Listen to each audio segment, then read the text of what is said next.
Martineau. L'opinion populaire. Cube Radio. Cube Radio. En direct à LCN. À LCN. On s'en va rejoindre Richard Martineau à Cube Radio. Salut Richard.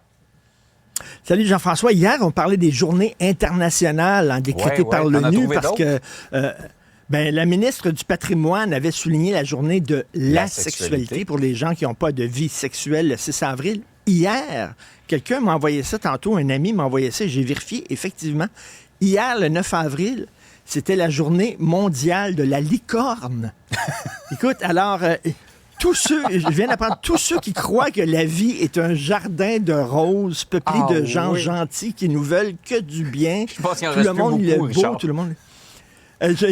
il va en rester quelques-uns. Mais c'est bizarre que la ministre du Patrimoine n'ait pas souligné hier la journée mondiale de la licorne, parce que si quelqu'un vit dans le monde des licornes, c'est bien Justin Trudeau. On dit que c'est la licorne en chef. Donc, c'était hier à tous mes petits lapins, à toutes mes petites licornes. Alors, je suis en retard, mais bonne journée mondiale. C'est mignon comme tout.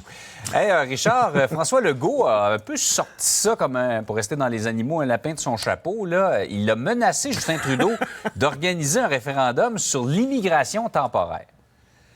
Ben oui, un sursaut soudainement de M. Legault, parce que M. Legault, c'est l'autonomiste. On va aller chercher de nouveaux pouvoirs au Canada, puis vous allez voir, on va défendre le Québec au sein du Canada. Puis là, Justin Trudeau qui n'arrête pas d'empiéter sur nos champs de compétences en santé, en éducation, en logement, tout ça. Et M. Legault réagissait pas. Et là, les gens disaient, coudonc, ça existe-tu encore, la troisième voie? Et là, finalement, M. Legault a dit, écoutez, en matière d'immigration, on va faire un référendum sectoriel. Si ça avance pas, les discussions, un référendum sectoriel, c'est qu'on va se tourner vers les Québécois et on va leur demander, est-ce que vous voulez tous les pouvoirs en matière d'immigration, puis donc l'immigration temporaire, est-ce que vous voulez que ce soit le Québec qui gère ça? Deux choses à dire là-dessus. Demander aux Québécois, voulez-vous plus de pouvoir dans tel secteur, c'est comme demander aux gens, ça vous tenterait-tu d'avoir une augmentation de salaire?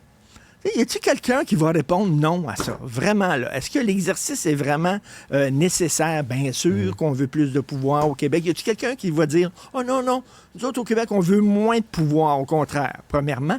Et deuxièmement, si M. Legault, il faut, tu sais, quand tu joues aux échecs, il faut que tu penses 2-3 coups à l'avance. Si M. ça, Legault fait un référendum, s'il rouvre la boîte de Pandore, s'il fait un référendum sectoriel, puis on dit oui, on veut plus de pouvoir, et que Justin Trudeau dit « On s'en balance », qu'est-ce qu'il va faire, M. Legault?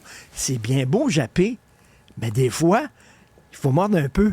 Alors là, il se met lui là, tu sais, le fameux panier de crabes là, où tu embarques dans un processus puis tu ne peux plus en sortir. S'il fait un référendum sectoriel, puis il arrive là en disant 80% des Québécois veulent à tout prix avoir plus de pouvoir en immigration, et le fédéral dit on s'en fout, on va continuer comme ça. Il va faire quoi? Va faire quoi? Parce et que ça prend des changements constitutionnels, et des changements constitutionnels, ça se fait pas comme ça, là.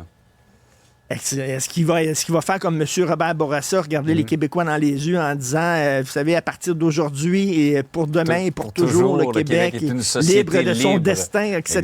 Là, libre, c'est ça. Est-ce qu'il va faire ça? Il va s'écraser cocouche-panier? Je ne sais pas, mais il faut qu'il pense 2 coups à l'avance. Par ailleurs, au pénitencier de Drummondville, on permet aux détenus de consommer, sous supervision évidemment, des drogues dures.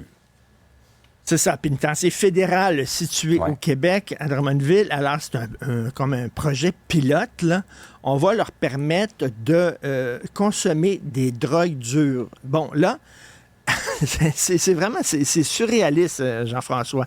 Alors que c'est un fléau, le trafic de drogue dans les pénitenciers, c'est un fléau, les gardiens de prison, les agents correctionnels le disent, ça n'a pas de bon sens. Écoute, là, les drones qui arrivent puis qui jettent là, dans les cours des pénitenciers des colis avec de la drogue, on pense maintenant mettre des filets au-dessus des cours où se promènent les détenus dans la journée parce que c'est un fléau.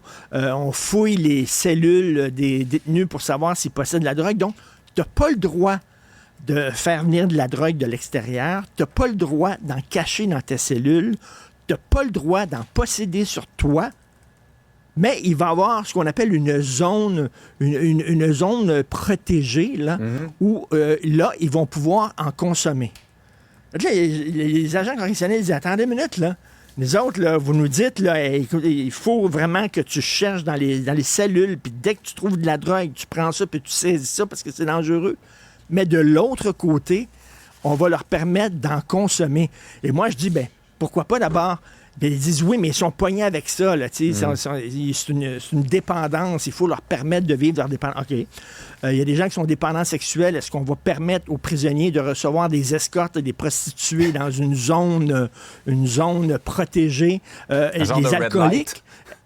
Ben oui, genre de redal. Les alcooliques, là, les gens qui sont addicts à la boisson, est-ce qu'il va y avoir un comptoir SAQ? Vont-ils pouvoir se torcher, eux autres aussi, dans cette zone-là? Non, mais c'est vrai, les agents correctionnels en ont déjà plein les bras, Richard, et on se demande comment ça va cadrer tout ça dans leur travail. Ben, tu sais, puis la personne qui prend de la drogue, puis là, son trip peut durer quand même assez longtemps, ça va être quoi, là? De l'héros, du crack et tout ça? Ouais. Et là, si ça dure 3-4 heures, il va rester dans cette chambre-là pendant 3-4 heures, où il va pouvoir sortir, puis il va être en crise parce qu'il va être complètement gelé comme une balle en prison. Je veux dire, à un moment donné, de la main droite, on dit quelque chose, et de la main gauche, on dit autre chose. Je comprends les agents correctionnels en disant, ben là, c'est quoi la règle? Là? On est-tu pro-drogue ou anti-drogue? Là? On peut pas être une chose et son contraire à la fois. Donc, c'est un projet pilote dans un pénitencier fédéral à Drummondville. Richard, je te souhaite une excellente journée et on se retrouve demain pour la journée internationale de je sais pas quoi, là, mais on le découvrira ensemble. C'est ça, de la belette.